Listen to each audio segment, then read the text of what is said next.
Assalamualaikum warahmatullahi wabarakatuh. Bismillahirrahmanirrahim. Narullahil muqadah, yaitu api atau ajab Allah yang dinyalakan.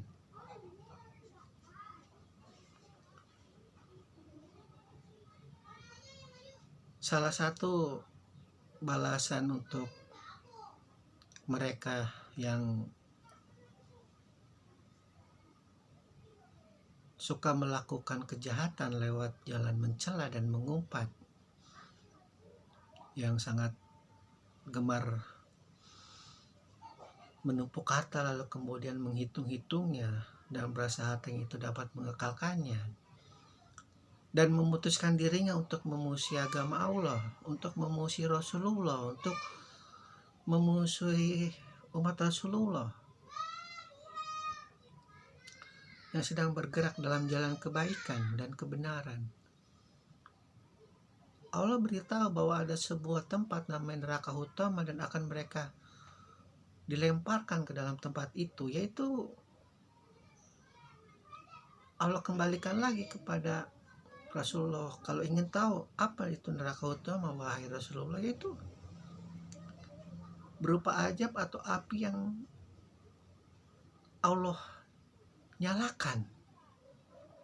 Jadi saking geramnya Rasulullah, saking geramnya Allah terhadap musuh Rasulullah yang sudah tersesat oleh logika laknatullah,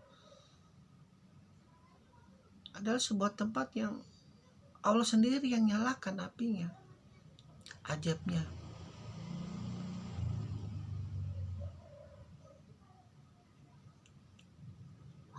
Kalau bahasa dilempar itu berarti sudah bahasa yang sangat kita kalau lagi berperang saking keselnya kita, kalau sudah tidak punya apa-apa lagi, kita pasti akan melempar sesuatu, entah apapun itu.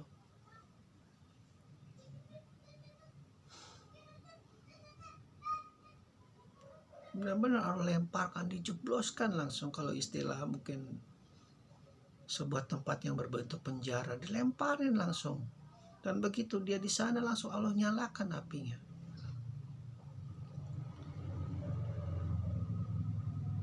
Jadi tentang neraka utama ini udah bukan berupa sebuah tempat yang perlu kita ragukan lagi, karena dalam Al-Quran penjelasannya sudah nggak perlu pakai hadis Rasulullah lagi, karena tali Allah yang paling nyata adalah Al-Quran dan Rasulullah.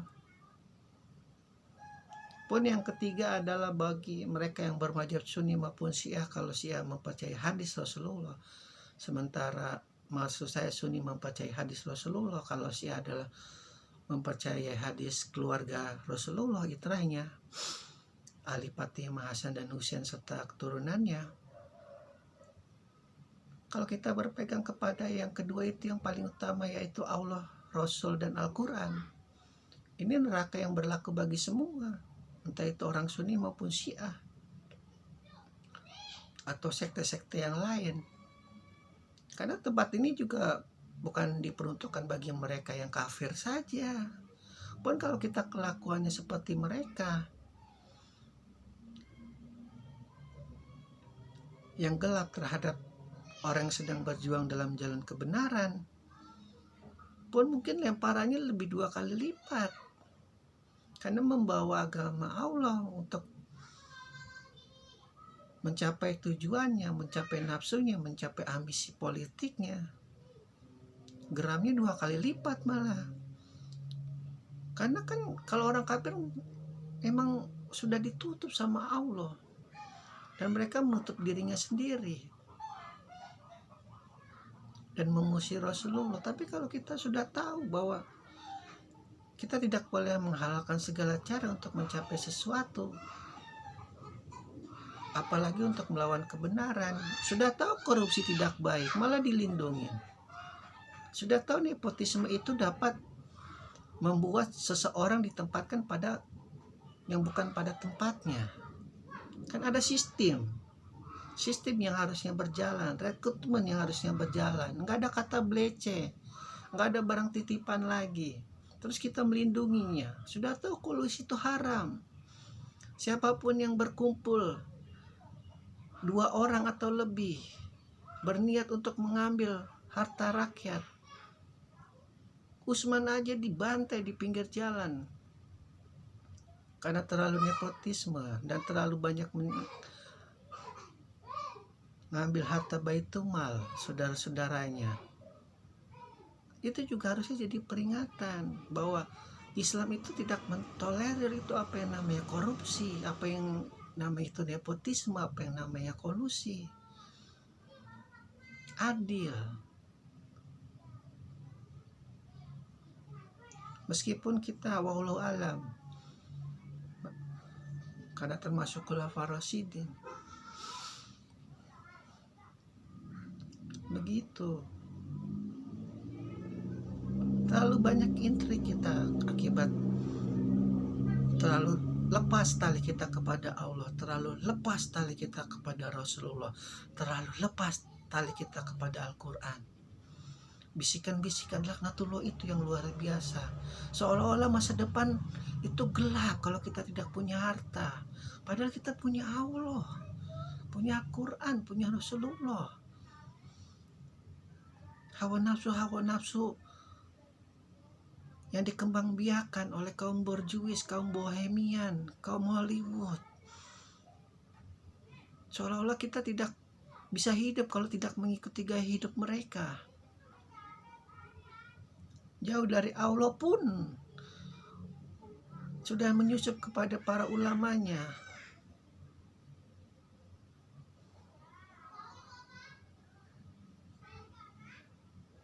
Sangat sulit naik tingkat kepada taraf-taraf wali kiai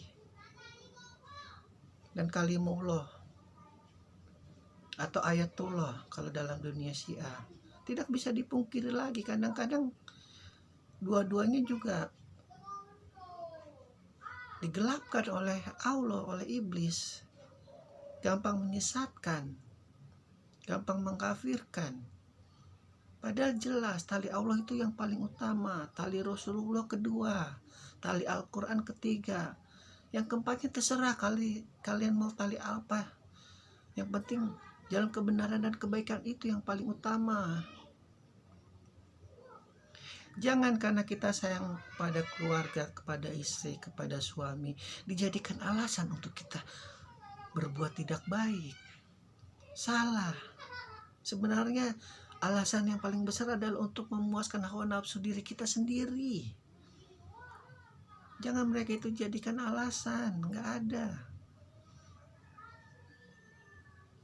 Ingin membuat nama kita besar, ingin agar generasi 1, 2, 3, 4, 5, 6, 7, 8, 9, 10 berikutnya abadi. Tidak ada yang abadi di dunia ini. Yang abadi adalah kebenaran dan kebaikan, jalan Allah, rahmatan lil alamin. Kalau tidak ada virus corona, luar biasa kita saling berperang mungkin sudah. Karena saking mudah digeseknya ego-ego kita semua, terutama para pemimpin. Dibelokkan konsentrasi kita melawan virus Allah.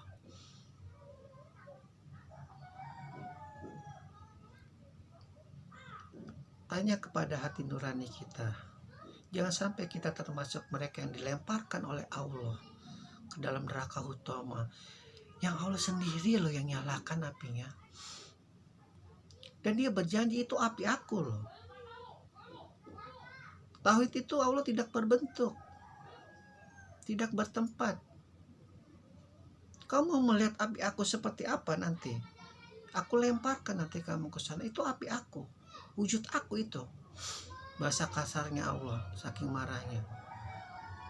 Aku yang nyalakan. Wujud aku nyalakan. Konsep-konsep pembalasan yang seharusnya membuat kita sadar bahwa la ilaha illallah Muhammad Rasulullah, mencintai Al-Quran, adalah lebih daripada apapun. Alhamdulillahirabbil alamin.